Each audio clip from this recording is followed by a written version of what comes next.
Assalamu alaikum dear students and welcome to the online classes of Peshawar Public School and College.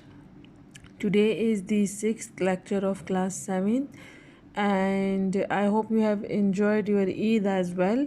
So let's come back again to our online classes. This is we have to start our lecture 6 from unit 3. It is on page number 27. As you can see, its title is it's spring. It is the short form of it is, right? So it is spring or it's spring, both are correct. Okay, so it's spring. Basically this is a poem, right? English poem, a short poem.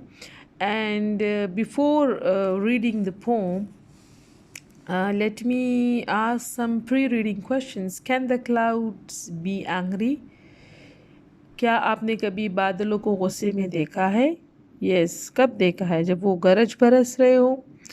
Can the flower sing and dance? क्या आपने कभी फूलों को देखा है कि वो गीत गा रहे हैं, वो डांस कर रहे हैं? Can the sun be happy? क्या आपने कभी सूरज को खुश होते हुए देखा है?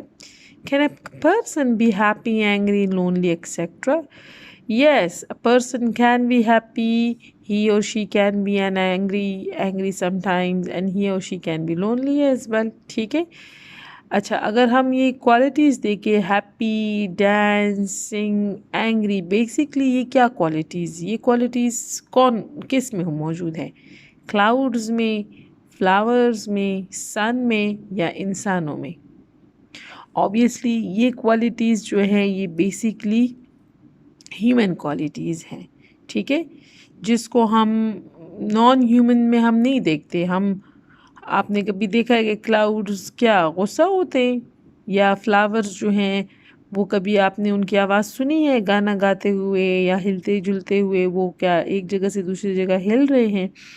इसी तरह क्या आपने देखा है सुबह के टाइम सूरज जो है वो मुस्कुरा रहा है आपको देखकर? ऐसा नहीं है, बट आपने कहीं ना कहीं पढ़ा होगा कि ना the cloud seems angry, right? या आपने कहीं ना कहीं ये भी पढ़ा होगा that the flowers are it seems as if the flowers are singing and dancing. और आपने कहीं ना कहीं शायद ये भी पढ़ा हो कि the sun is today the sun seems happy because it doesn't shine that much, you can say. In the shine of the sun is so you can say it's not intense, right? इतनी intense नहीं है सूरज की रोशनी। Sometimes ऐसा होता है, तो आपने कभी किसी स्टोरी में या पोम में इस तरह कुछ पढ़ा होगा। बट बेसिकली ये क्वालिटीज़ सूरज में या फूलों में या बादलों में या किसी और चीज़ में नहीं है, बल्कि ये इंसानों के एट्रीब्यूट्स हैं, इंसानों की क्वालिटीज़ है। Alright, okay, before reading the poem I want to explain something to you, and that is personification. Maybe you have heard this word, maybe some of you have not heard this book. Okay, before going to the personification, let's just have a look on the contents of this unit. So we are going to do the definition of personification with examples, use of personification, words, meanings, question answers, choose the correct answer, summary of the poem, word sentences, paragraph writing as well. And in grammar, we are going to do pronoun and its type with different types with examples. And also, we are going to do pronoun antecedent agreement. All right. So we are going to the last, if you remember, in the last two unit, we have read the noun in detail, and in this unit we are going to read about the pronoun in detail, right, and its types as well. Okay, come to the word personification. Okay, what is personification? It is a type of figurative language in which non-human things are given human qualities. Okay, in this definition, I think two words are confusing. One is the figurative language and the other one is the non-human things. All right, so what do you mean by figurative language and what do you mean by non-human things. So let me explain first these two phrases. Figurative language is when you use a word or phrase that does not have its natural, normal, everyday, literal meaning. Figurative language उस language को कहते हैं कि जब हम अल्फाज इस्तेमाल करते हैं लेकिन उन अल्फाज का वही लफ्ज़ी मतलब हम नहीं लेते. एक होता है ना, आप लोगों ने उर्दू में भी पढ़ा होगा, लफ्ज़ी मतलब और मुहावरतन, ठीक है ना. फॉर एग्ज़ाम्पल अगर उर्दू में मैं कहूँ नाच ना जाने आंगन टेढ़ा, ठीक है, अगर मैं इसको लफ्ज़ी मतलब में डिफ़ाइन करूँ तो इसका मतलब तो ये है कि अगर किसी को नाचना नहीं आता तो उसके घर का जो आंगन है, आंगन किसे कहते हैं, बाहर सहन को कहते हैं, वो टेढ़ा होगा. अब सहन कैसे टेढ़ा हो सकता है, और सहन को सीधा करने के लिए क्या नाचना ज़रूरी है, राइट. लाइक बहुत से लोग हैं जिनको नाचना नहीं आता, तो क्या उनके घर का सहन टेढ़ा है. बट हम इस मुहावरे को हम क्या कर, हम मुहावरतन इसका मतलब लेते ना, we can take it as a literal meaning, ठीक है.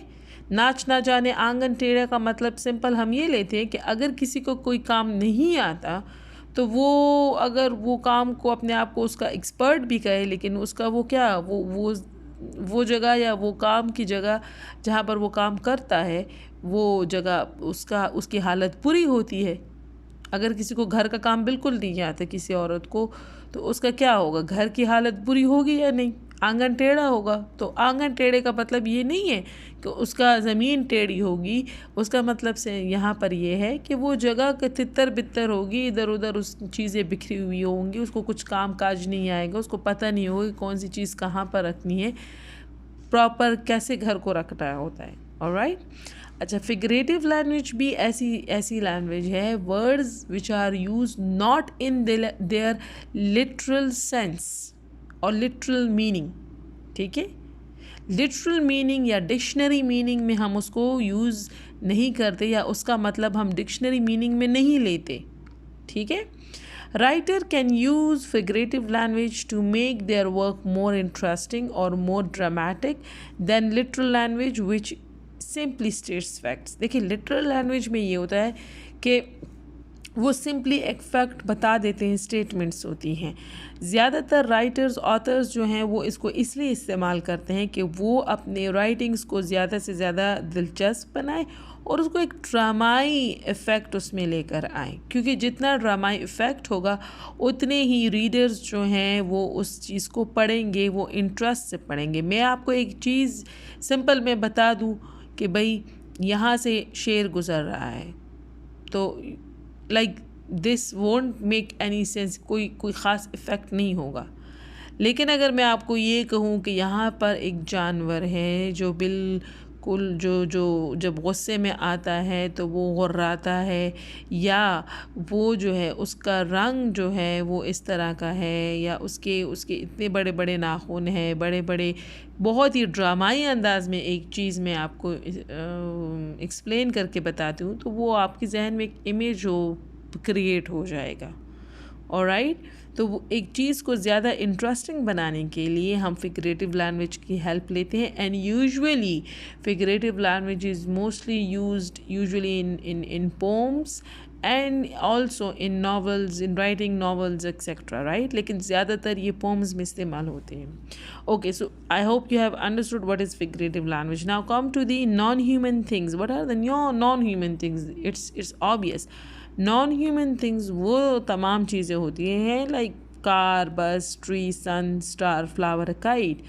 इंसानों के अलावा जितनी भी चीज़ें हैं we call them non human things. Okay, so let's go for the detail or the another definition of personification. Therefore, personification is giving a human quality to an inanimate or non-human object. Any type of emotion, gesture, thought or action that a person would make can be applied to any non-human object by using personification words.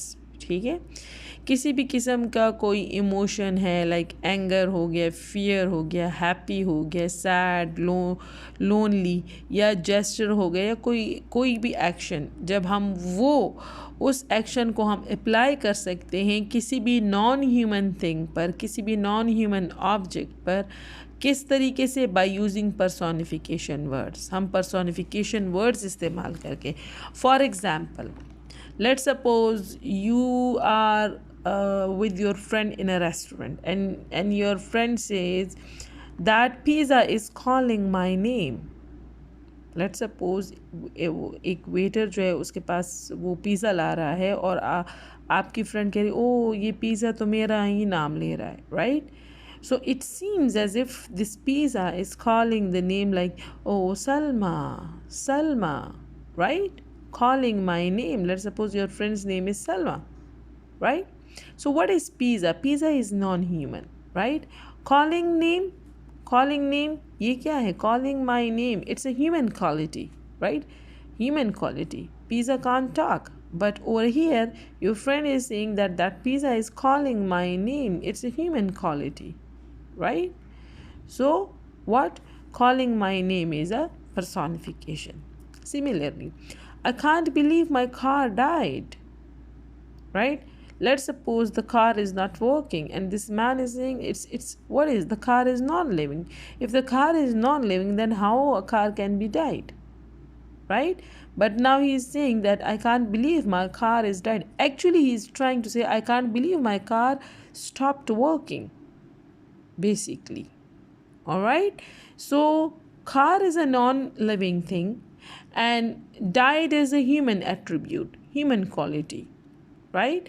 So obviously when you give a human quality to a non-human or non-living object, then what? It is called personification. My car died, it's a personification. Fine. Okay, use of personification, like when we use personification, why? Personification is used usually to create a dramatic effect in a poem. It makes the writing more vivid. Vivid means clear, right? A concept, it creates a way to accurately and concisely describe concepts and ideas. Look, when a writer is writing something, he or she just have words, and through words he or she can convey a message to the readers. All right, so obviously उसके पास सिर्फ अल्फाज, एक वाहिद weapon है, एक वाहिद हथियार है जिससे वो अपना मैसेज कन्वे कर सके. तो पर्सोनिफिकेशन जो है ये यूजुअली राइटर्स इस टूल को इस्तेमाल करते हैं एक कॉन्सेप्ट और एक आइडिया को क्लियर करने के लिए. For example, if I am watching a drama, right, so I am basically looking at the scenes. ठीक है ना, मैं सीन्स को देख रही हूँ, उसमें बाकायदा मुझे कैरेक्टर्स भी दिखाई दे रहे हैं, उनके फेस एक्सप्रेशंस भी दिखाई दे रहे हैं, उनका आउटलुक भी दिखाई दे रहा है, वो कहाँ पर रह रहे हैं, किस किस्म के घर में रहे, वो सब कुछ मुझे दिखाई दे रहा है. तो उसमें राइटर को मेहनत नहीं करनी पड़ती. डायलॉग्स में वो ये नहीं बताता कि भाई इसने ये पहना हुआ है और उसने वो पहना हुआ, वो ऑब्वियसली हमें दिख रहा होता है.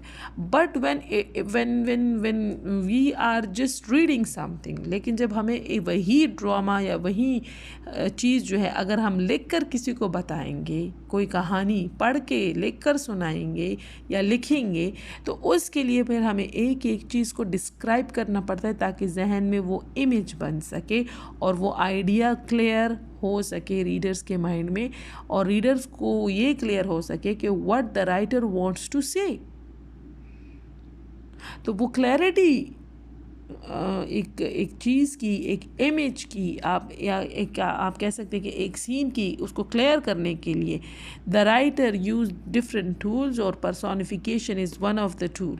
ठीक है, फॉर एग्जाम्पल. और इसके अलावा एक dramatic effect, like for example, if there is a scene going on in a drama, and that scene is let's suppose it's a very sad scene. ठीक है, तो वो हमें कैसे पता चलता है? Obviously we look at the character is crying, he or she has tears in their eyes, ठीक है, वो इफेक्ट क्रिएट करता है ना, the way they are crying and everything. But when the same thing, if वही चीज़ वही scene अगर राइटिंग में आ जाए, तो how the writer will explain this scene with the same effect. किस तरीके से वो अल्फाज का चुनाव करेगा, किस तरीके से वो अल्फाज को चूज़ करेगा कि जब रीडर्स उसको पढ़े तो वो भी उसी तरह सैड फील करें. ठीक है, वो इफेक्ट प्रोड्यूस करने के लिए the writer use personification. For example, okay, the fire flies flu around at night. It's a simple statement, I can say right. Fire flies किसे कहते हैं? जुगनू को कहते हैं. रात के वक्त जुगनू इधर उधर इर्द गिर्द घूम रहे होते हैं. But when I say the fireflies danced as the moon smiled down upon them, so it produce a image, it makes a image, right? Fine. Okay, in this sentence we have two human qualities. One is danced, other one is smiled. Like fireflies, they don't dance, and the moon doesn't smile, right? Basically these are the personification which I have, or the human attributes which I have given to the firefly and the moon to make a vivid image or a clear image. Fine. Similarly, these are the usually or most of the time personifications are action verbs. Okay, they are actions and they are verbs. So for personification is okay, as you can see, so what do you mean by action? And they are verbs. So what humans are doing some action, and if I give those action or those attribute to some non-human things, so it means I have used action verb. So personification, as the name indicate, it's the first word of this is person, right? So personification is when a non-human acts like a person, right? When a non-human, fireflies, it's a non-human and it acts like a person. How? I said it danced. Similarly, moon is a non-human and it's like acts like a person, means it smile, right? Similarly, when a non-human acts like a human or like a person, so we call it a personification. So let's explore some examples. The skyscrapers was so tall that it kissed the sky. So how we are going to explore personification in a sentence? Okay, skyscrapers किसे कहते हैं? skyscrapers बहुत ऊंची ऊंची जो buildings होती हैं उनको skyscrapers कहा जाता है. Whenever we have to figure out or we have to explore personification in a sentence, we first of all we have to answer or figure out the answer of these two questions. Number one is, what non-human things this sentence about? Okay, there are two. One is the skyscraper, right? Another one is the sky, right? But this sentence is basically about the skyscraper, so we take it as skyscraper. It's a non-human thing. Okay, what human qualities or human action is being performed? Okay, let's see. Yes, kissed. Skyscrapers don't have lips that it kissed. It's a human quality, right? Kissed. So kissed is a you can say it's a human quality and it's a human attribute which a writer or the author has given to the skyscraper. It means, and tall is also a human quality, so it means that the skyscrapers are so high, they are so high that it kissed the sky, right? So literally it doesn't kiss the sky, they are so high that they are near to the sky. Okay, it seems as if. Similarly, the vending machine swallowed my money. Vending machine वो machine होती है जिसमें पैसे डालते हैं, आप coins डालते हैं, then you can get some edible things. It can be a can or it can be a chips or whatever you want. Okay, So vending machine, so the same thing we are going, the same formula we are going to apply over here. What non-human things this sentence is about? There are two non-human things, vending machine and money, but basically this sentence is about a vending machine. Okay, so vending machine is a non-human thing, and what human qualities or human action is being performed over here, and that is swallowed. Vending machine doesn't have a mouth, right, but it get the money, right? Similarly, the sun glared angrily upon the desert, right? So what is this? There are what are the non-human things this sentence is about? One is sun, the other one is desert, but this sentence is basically about the sun, right? So sun is the non-human thing, and what human qualities or human action is being performed? It's glared. Glared means look when you stared at someone. घूरना किसी को, गुस्से में घूरने को कहते हैं glared, right? So sun doesn't have eyes, and it's so that it glared angrily. Okay, but over here the glared has been used. This is a human attribute which I have given it to the sun. So glared angrily or glared is a personification word. This sentence basically means the desert is really hot. All right, like the sun glared angrily upon the desert, right? So means the desert is really hot. I hope we also used personification in our daily life as well. Even sometimes we don't know, but still we are using it. So I hope you have understood what is personification and how we are going to use it and why we are going to use it and how we are going to figure out personification in any sentence. So keep in your mind about these two questions. If you can answer these two questions, you can easily figure out the personification as well. Okay, so that is it for today. Inshallah, we will do the reading portion in the next lecture. Till then, Allah Hafiz.